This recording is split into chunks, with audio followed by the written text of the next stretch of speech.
કરશું ઉરેશભાઈ? ભાઈ આજે નવા મારે એક જ કરવા છે, સ્ટાઇલ આખી નવી બદલાવી. 2-3 જગ્યાએ ગયો તો કઈ મજા ન આવી. આ વખતે મને કંઈક યુનિક સમજ્યું કે મને બધા એમ જોતા રહી જાય.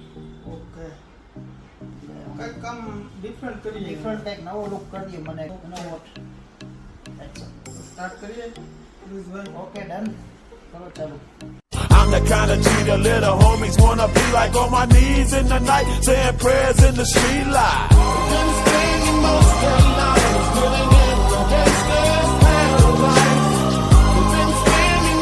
આ વખતે મને જે રીતનો લુક જોતો હોય તો તમે મને પરફેક્ટ આપી દીધું છે. હવે હું ગમે ત્યાં જઈશ તો મને 2 જણા પૂછશે કે ના ભાઈ વાળ ક્યાંથી કપાવ્યા. Okay, thank you.